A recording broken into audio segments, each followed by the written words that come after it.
Welcome to the Spiritual Principles Made Practical podcast. And today we're going to talk about what do you do when you feel stuck, like for like 10 years or more. And I can tell you that from my own experience, it's how I characterize things, right? I could say and justify that I've been stuck for over 40 years because I've been espousing spiritual principles that are uplifting and are actual and factual and and working to exhibit them in my behavior, in my life forever, and have a very small response. And I wouldn't say, I'm completely stuck, but in relation to the global impact that I want to have, um, it would be easy for me to say that I'm stuck. And the truth is that we're always, anytime that we're engaged in time, things are changing, right? So, a couple things. One, that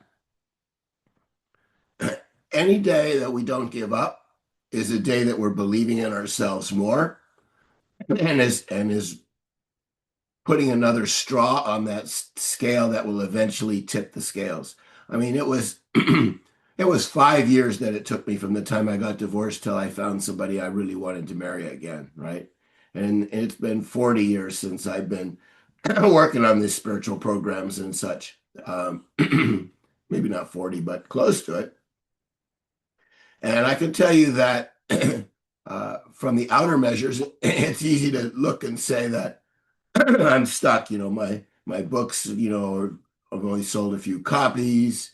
Uh, but then on the other hand, I've published 13 books. I haven't won the international speech contest at Toastmasters, but on the other hand, I've won a number of club and area contests at Toastmasters. And so it's a lot of it is how we want to characterize it. But the most important way, I think, and the most honest way to characterize it is that and this has been said over and over again, and it can't be repeated often enough, that we only fail when we give up. And that every day we don't give up is another bit of strength in believing in ourselves. And ultimately, it's believing in ourselves that's determinate. And so then the question I would ask you is that what are you trying to accomplish? Like for me, I'm I'm aware of the fact that I've made progress in my communication skills over the last 40 years, tremendous progress. I've made progress in the acceptance of greater and greater wisdom in my life. And so a lot of it, when we say stuck, we have to say, well, what are we measuring stuck as being, right? Is stuck, having that global influence where win-win thinking is the dominant thinking in the world, and there's joy, and everybody understands that how we treat other people is how we treat ourselves, and the world is just becoming a more loving, joyful place. Is that what it means to be unstuck, or does it mean to be unstuck that I'm doing the inner work and that I'm more honest with myself all the time, and that I'm stronger and my communication skills are better and my self-acceptance is better all the time. And in those ways, I'm not stuck. And so what I would say is that we all have control of our own life. And it doesn't make sense to measure success on anything that we don't control. And so if we control our life, and I've gotten in meditation over and over and over again that the outer world is a reflection of my inner world, and certainly the outer world is showing a greater acceptance of the wisdom that I have to share. I mean, I was in the hospital the other day, and the doctors were saying, "Oh, we don't want to do this. This is too risky and stuff." And I said, and my response was, the greatest risk in life is not going after what's important to you. and and that, there's risk no matter what you do. And it was like it just shut him down. I mean, it was like there was just no arguing with that. And it was like, okay, is this an acceptable risk in that I'm going to take, in order to move forward or not? And it was like, okay, yeah, it is, and it's like there's risk no matter what. And so it's like even in deeply entrenched thought patterns like, hospital procedures and stuff, the power and the wisdom of the truth is dominant. And I've gotten to a point where uh, I'm increasingly capable of sharing that truth in a way that people resonate with and accept, because the fact of the matter is that my level of acceptance and your level of acceptance is reflected in the outer world. And so that's how we know what our level of acceptance is. And so I know that I have a certain value, because certain people listen to my podcasts and certain people buy my books and certain people hear my speeches and so on and so on.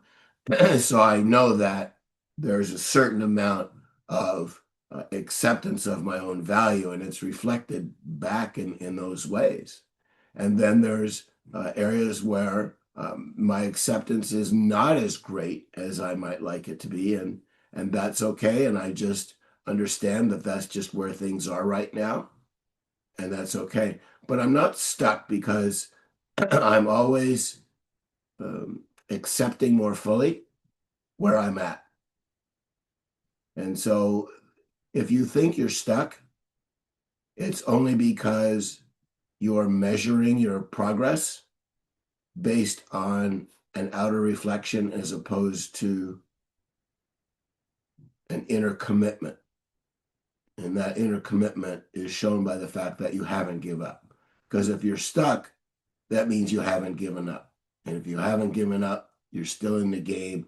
And every attempt that you make strengthens your belief in yourself and moves you closer to having a level of acceptance that is reflected back to you in the outer world. That is the level of acceptance that you want. So hang in there with me. We can do this. And remember too that there's always joy, right? Because that's part of who we are. It can't be taken away from us. It can only be obscured. And so one of the things that I keep reminding myself of is that there's joy in my life, and I am joy, and that if I'm not experiencing it, all I need to do is be intensely present to find out, what I'm saying. Am I saying things like, I'm a failure and this is not working and I'm stuck and this is just no good. And I say, okay, and then when I'm having those thoughts, say, I'm having those inaccurate thoughts. And I go, oh, well. And as soon as I acknowledge having those accurate thoughts, it's like, oh, yeah, there's the joy. I just, pulled that ugly thought over the top of it. So now I can see it and stuff. And that's a lot of the reasons why I do these podcasts, because I get to experience joy, because I get to experience healing those negative thoughts that are obscuring my conscious awareness of joy, healing those thoughts through acceptance and experiencing that joy. So we all have various ways that we experience joy in our life, and take stock of what those ways are and participate with them. Okay. Having a raspy voice isn't stopping me. I offer coaching. If you'd like a free coaching session to see what that's all about, you can contact me at scottfriedman40@gmail.com, SCOTTFRIEDMAN40@gmail.com. My books are available on Amazon. You can find links to them on my website, www.thoughtcoachingbyscott.com. All right, rock and roll. If you haven't given up, you're still making progress and you're not actually stuck. All right.